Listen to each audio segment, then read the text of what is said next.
I'm Isabel Grant, 39 years old, and the Chief Strategy Officer at a leading media company based in New York. My life used to be everything people dreamt of. A lavish penthouse in Manhattan, endless international business trips, and a husband who seemed to have it all, everything that made my colleagues envious. I first met Jason at a public health conference during our final year at university. He was the star medical student, celebrated by professors as someone destined to achieve great things in the medical field. At the time, I had no idea how quickly my understanding of destiny could change. After graduation, I joined a media company in Chicago before transferring to New York while Jason dove deep into his neurosurgery career. We didn't have children. It was a mutual choice, or so I thought. Jason told me he had to devote himself fully to his specialty while I was consumed with global projects. Between boardroom presentations and his long surgeries, we kept up the illusion of a perfect life for over 13 years. I convinced myself that, as long as I stayed strong and strategic, I could hold everything together: my career, my reputation, and my marriage. I hosted perfect dinner parties, paid attention to every detail, and knew how to make Jason appear his best in photos. I was the kind of woman who never left the house without my signature red lipstick. Everything seemed flawless until one unforgettable afternoon. It was a rainy day, and traffic was a mess on Fifth Avenue due to an accident. I arrived home earlier than expected, planning to cook dinner and celebrate Jason's promotion to head of neurosurgery at his hospital, while looking for my iPad to book our favorite restaurant. A message flashed across the lock screen, counting down the hours until I see you. Left the red dress you love in the car. It came from an unknown number. Jason hadn't updated his passcode, so I swiped to read more. The message was harmless enough, but what came next hit me like a cold slap to the face. There were photos, sweet messages, and selfies taken at a cozy hotel in New Jersey. He called her Eden, a name so soft, yet it felt like a dagger. Eden was 28, a medical resident at Jason's hospital. While I was in London presenting at a media conference, they were in a rented hotel room. While I was back in the boardroom defending our budget, they were sending explicit pictures and planning a life together after Jason's divorce. The betrayal wasn't what shattered me. It was the mocking tone of their messages. She doesn't even suspect. She's too busy to notice that Jason's slipping away. In that moment, I realized that everything I had worked so hard for was nothing more than a veneer hiding a crumbling foundation. Isabel Grant, the woman who had once convinced two Fortune 500 CEOs to merge with just a handshake, had let my marriage become a cruel joke. No tears, no shouting. Just the soft hum of an instrumental playlist, a glass of wine. At the beginning of a plan not to divorce, but to end everything on my terms. I didn't throw the phone. I didn't destroy the pictures. Every message from Eden felt like an icy blade, but I refused to let it hurt me. At least, not yet. That night, I sat in front of my computer. The pale blue light from the screen casting shadows on my face like a spotlight just before a performance. I did what I do best. I analyzed, strategized, and took control. 3 days later, I called Samuel Harris, a private investigator who had worked with our legal team in the past. He wasn't one for unnecessary questions or long reports. I simply said, "Jason Grant, Eden Miller, I need everything." Samuel didn't ask why. In his line of work, reasons were irrelevant. For the first week, I acted as if nothing had changed. I still made breakfast, still texted Jason asking, "How was the surgery today?" and locked the bedroom door at night. The only difference was that I started sleeping in the study by the second week. Samuel sent the first video. Jason leaving the hospital parking lot and picking up Eden at a corner store. She climbed into the passenger seat like it was just another day. They had no idea that the camera on the traffic light had caught them after a kiss. Just before the Range Rover pulled away, I saved that video clip in a folder labeled Winter. Storm, a cold name for a feeling that had long since frozen inside me. The next month brought a storm of revelations. Samuel's team traced a two-bedroom apartment in the Upper East Side, registered under a shell company. That company had been incorporated by Jason last year, around the time he started traveling more. Hotel bills, badge scan logs from the hospital, and oddly overlapping shift schedules, everything started falling into place like a puzzle only I could solve. But what I didn't expect was what I found in the thick file. Samuel had dropped off thicker than any media contract I'd handled in 17 years. Inside was a series of insurance claims for neurosurgeries Jason had performed. Patient names, surgery dates, preliminary diagnoses, billing details, everything accounted for. But several cases showed signs of being medically unnecessary. Said bluntly, at least 3 patients claimed they were pressured into surgery or didn't fully understand the medical indication. One even filed a complaint, but it was buried by the hospital. I could barely breathe as I read it. Jason hadn't just betrayed me, he might have been gambling with patients. Health First surgical metrics and bonuses from pharmaceutical reps in Eden.Samuel showed me internal hospital system logs. Eden had used Jason's login to access patient records, something medical residents aren't allowed to do unless directly involved in patient care. She'd even printed confidential documents from the hospital's server, some tied directly to those questionable surgeries. I folded the file shut, my hand resting next to a white porcelain mug that read, "Grant Stronger Together, a 10th anniversary gift." A cruel irony. But I didn't cry. I just stared at the faded slogan and typed the first line into a new document on my laptop. Dismantle everything they secretly built without leaving a single scratch on my own reputation. The plan began to take shape. Clearly, I wasn't going to stage a jealous outburst or destroy their careers with a single move. Instead, I would peel back every layer of deception, every unethical act, every shady dollar, and assemble it into one airtight file. No accusations necessary. The truth was destructive enough. What I needed was time, and they were handing it to me freely with every stolen meeting, every secret touch, and every lie Jason told. Never realizing I was documenting everything. I chose a Friday evening, the day Jason always claimed to be on night shift. I knew he had no scheduled surgeries, and I knew Eden would be free.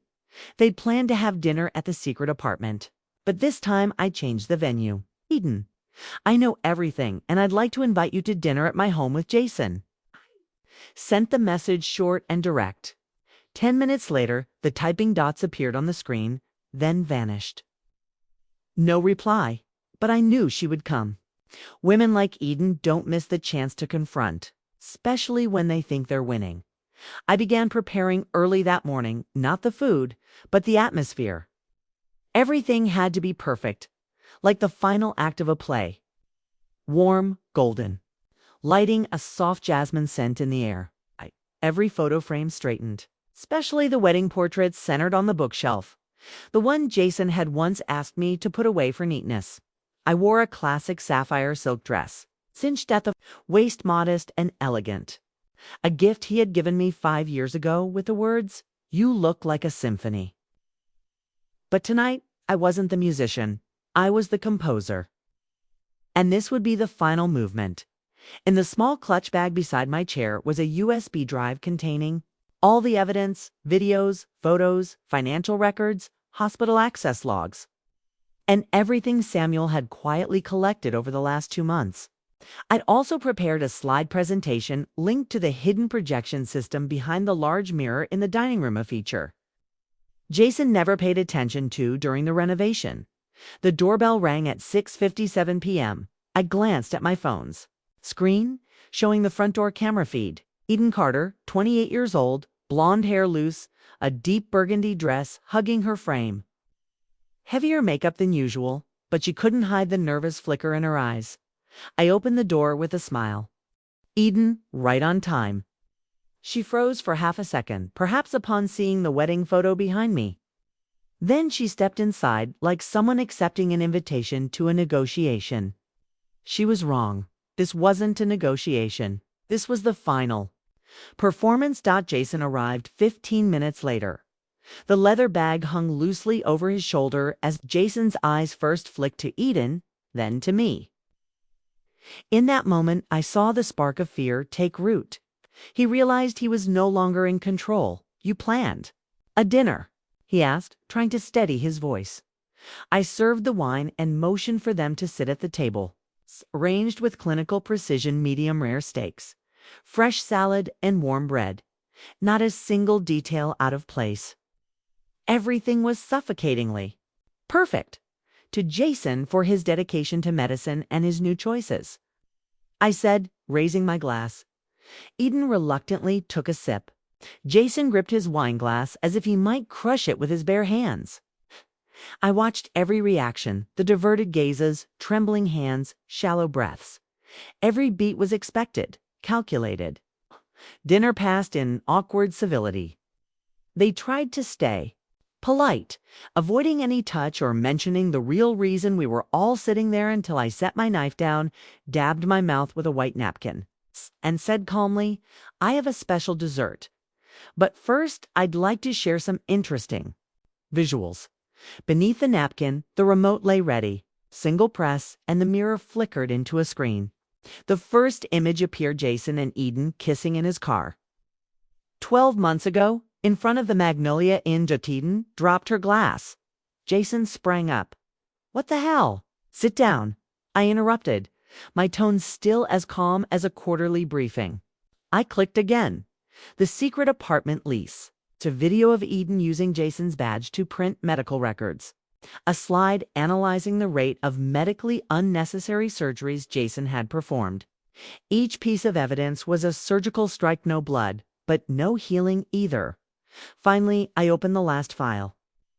Resolutions inside were copies of the divorce filing, the property division terms based on sustained infidelity, and the packets already sent to the State Medical Investigation Board. I wasn't threatening them. I was stating facts. Eden went pale. Jason lowered his head. And I, after months of silence, poured myself a fresh glass of wine and sipped it like I was uncorking a new chapter of my life. The smart mirror cast a cold light across their stunned faces. They sat frozen, eyes locked on the screen, like hypnotized. Subjects, but I knew they were calculating, plotting exits, rehearsing denials. What they didn't know was that I had blocked every possible door weeks ago. I rose slowly, wine glass in hand, eyes locked on Jason. "You know I hate mess," I said, my voice as light as an autumn breeze. "So I organized everything my way." The next slide appeared: Jason's surgeries over the past 2 years, with the anomalies highlighted. Surgeries scheduled to close together. Identical diagnoses with completely different clinical outcomes. Eden let out a shaky breath, her eyes darting. "I sent this chart to an independent medical consultant," I said, walking slowly toward the table. She confirmed at least 7 surgeries were unnecessary. And in 4 of them, the patients suffered long-term complications. I pressed the button. Medical records appeared on the screen. These were real people with names, faces, and families, not numbers. Not props for Jason to inflate his professional stats. "And here's my favorite part," I said, clicking to the next slide. Photos of Jason accepting envelopes from a pharmaceutical rep in the lobby of the Fairmont Hotel on 3 separate nights. They called it clinical research support. I said with a cold smile, "I call it bribery." Jason said nothing. His fingers clenched around the chair, knuckles bone white. Eden, in contrast, began to panic for real. She lunged toward the table. "You're making this up. You don't have any legal proof?" I raised an eyebrow. "Oh, I do, and more than that." From my purse, I pulled out 2 envelopes, one thick, one thinner, but no less important. I placed the thicker one in front of Jason. "Divorce papers," I said. "Signed, notarized, and filed this morning. Keeping this apartment, the Aspen vacation house, both vehicles.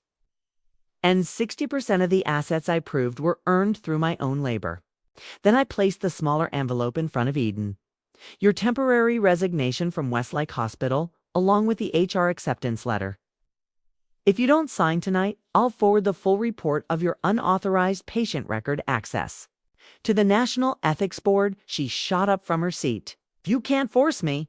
I didn't do anything wrong. I looked her in the eye. You used Jason's login to access records for 3 patients outside your assigned care. I have system logs, screenshots, and even video from the internal security camera you didn't know was tracking you. Eden trembled, turning to Jason. You told me I was safe. Jason no longer looked like the top neurosurgeon. His head dropped, and there was no defense left to give. I stood without another word and tapped a button on my phone. Within seconds, both their phones began buzzing nonstop messages, alerts, emails from anonymous sources. Files had been sent to the state, medical board, insurance companies, and a group of independent medical journalists. I checked my watch. In about 12 minutes, I said, Dr. Christine Layton will receive the full dossier on Jason from me, and she's not someone who delays escalation. Jason stepped forward, his eyes wild. Isabel, can we talk? Just us. 13 years. Can't end like this. I tilted my head. It's not ending like this, Jason. I walked over to the wine bar, poured another glass, and set it beside my laptop. It's ending exactly the way you planned it. The only difference is this. Time. I'm the one who planned it. Eden looked like she might collapse. She slumped into a chair, hand covering her mouth, eyes wide with disbelief. I returned to my chair, sipped quietly, and set the glass beside the open laptop. On the screen behind me, the final slide of the presentation remained a list of every violation from Jason's surgeries and an image of Eden sneaking printed files from the hospital terminal. I reopened my phone. One touch activated the full system I had pre-programmed. Within 3 seconds, both Jason's and Eden's phones buzzed violently. Messages, emails, banking alerts, a flood of notifications lit up their screens. The glow highlighted Jason's. Pale face, primary account frozen due to a federal investigation.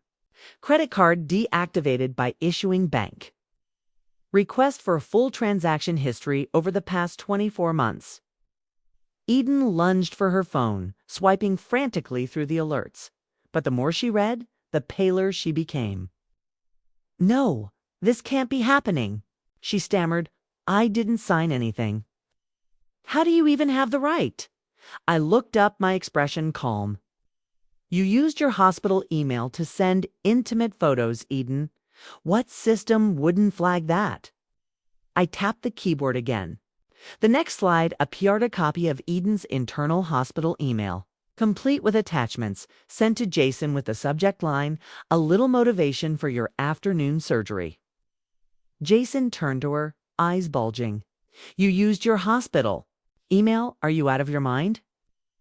Eden gasped, clearly unaware that her actions had left a digital trail she couldn't erase. I've sent the full copies to the hospital's IT security department, I said. By Monday morning, they'll open a formal review, but something tells me you won't still be on staff by then. Jason tried to pull himself together, standing and taking a few steps forward. His voice suddenly softened, desperate. Isabel, please let me explain. We used to be a team, a partnership. This ... this can be fixed. I was wrong. I admit it. Cut him off, my voice firm and quiet. You didn't just wrong me.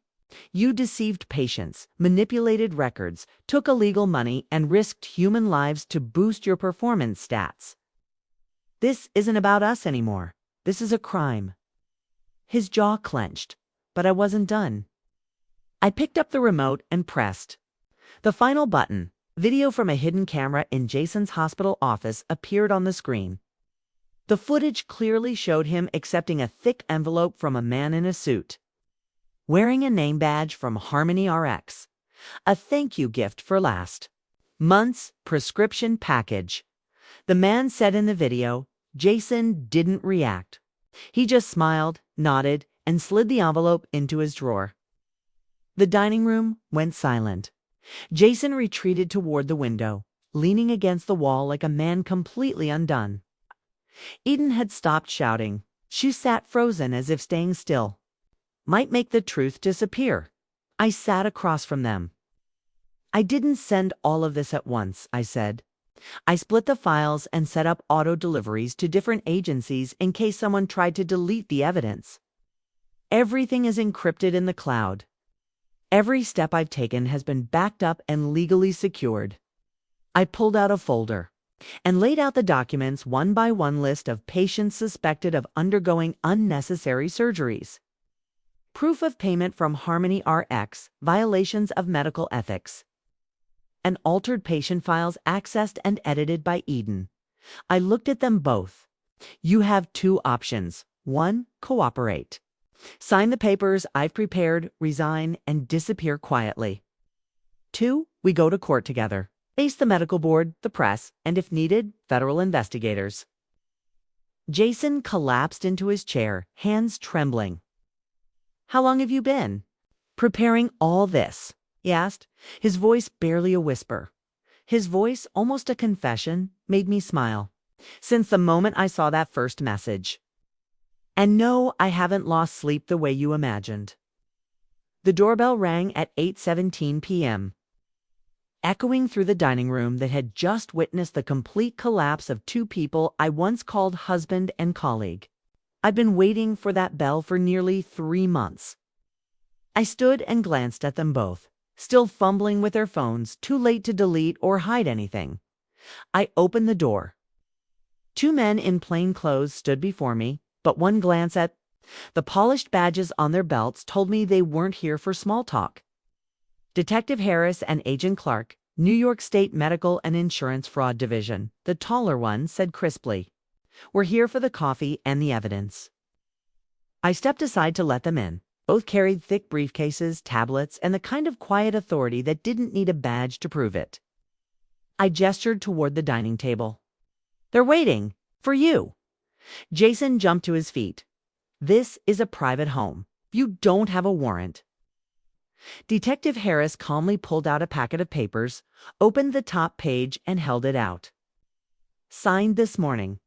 Search and seizure authorization, surveillance access, and subpoenas for individuals involved in medical ethics violations and insurance fraud. Eden took a step back, her face pale as paper. I didn't know anything. I was just on the sidelines. Agent Clark looked at her, expressionless. You printed compromised medical files from the hospital terminal 3 times. You weren't on the sidelines? You were in the center of the storm. Jason turned to me, eyes full of despair. Isabel, just a moment. Can we speak alone? I looked at him, no longer angry, only resolute. You once told me I didn't understand what you did in surgery all day. I said, walking toward him. You said, you're in marketing. What do you know about long-term strategy? The thing is, I learned to play chess faster than you expected, and I've been 20 moves ahead. As the words left my mouth, Detective Harris stepped forward. Jason Wells, you are under arrest for insurance fraud, accepting bribes from medical corporations, and violations of professional medical ethics.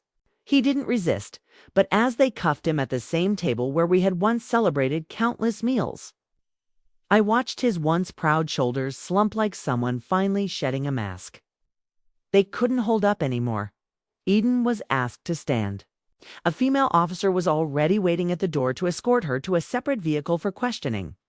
On the front step, I watched them disappear beneath the soft haze of streetlights, 2 shadows exiting the game they once thought they mastered.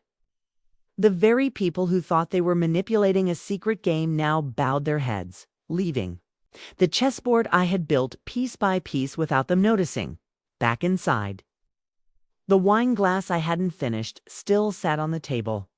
I returned to my seat, tapped my finger against the rim, and listened to the sound reverberate through a dining room that was finally still.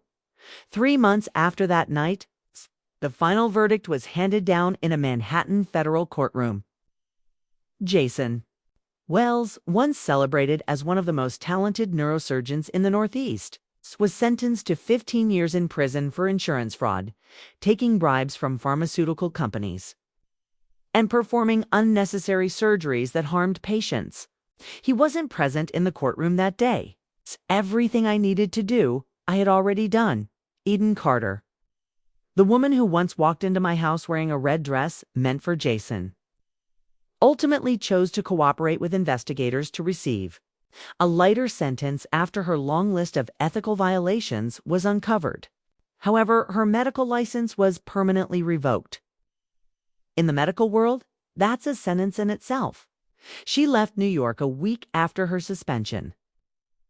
From what I've heard, Eden now lives with her sister in Maine, far from hospitals, ID, badges, and the rosy illusions of a future she once thought she could steal.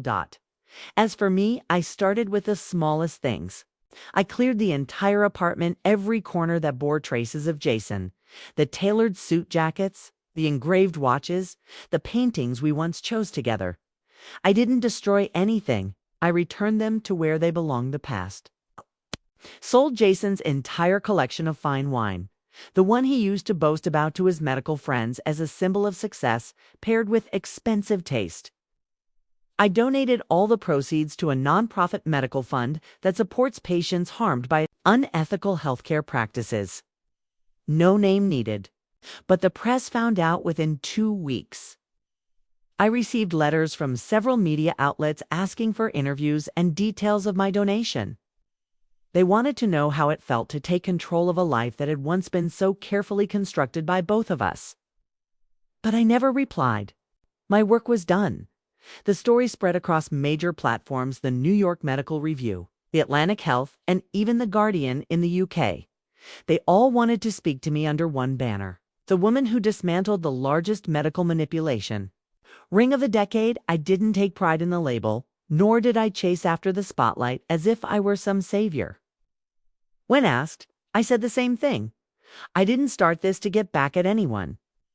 I did it to ensure no one else would ever become another pawn in the game of those who think they're above the law.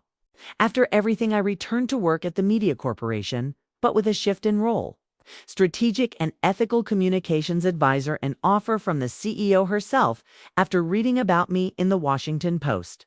Kennedy. After everything, I believe no one understands the real value of trust better than you, she wrote in her email. I didn't just accept.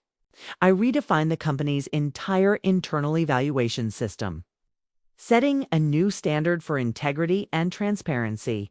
I still live in the same apartment, the one that once echoed with morning routines and the weight of shattered nights. But now, the place has transformed. I've swapped the curtains, planted lavender along the balcony, and hung a new painting in the living room, a winding road that stretches through rocky hills and pine trees. With no destination in sight, it doesn't need explanation. One Sunday morning, I brewed a cup of coffee, opened the window, and stood for a long time, watching the city pulse with its usual chaos. It was the same as always, but inside me, everything had changed. No longer was I living in borrowed space. 3 months ago, I was a woman on the brink of collapse, betrayed and broken, hearing whispers behind my back. Now, I stand as the woman who transformed pain into strength, turned truth into a weapon, and turned the silence that once consumed me into a voice that demands to be heard. I don't need revenge. I've reclaimed everything. Kennedy's journey is a reminder that betrayal often comes disguised not in romance, but in power, prestige, and greed. But in those moments of utter devastation, a woman with resilience can rise and rewrite her own story, using intelligence and dignity to secure justice in real life. That message still echoes. Never underestimate a woman who is silent. Sometimes, in the quietest moments, she's building the strategy that will change everything.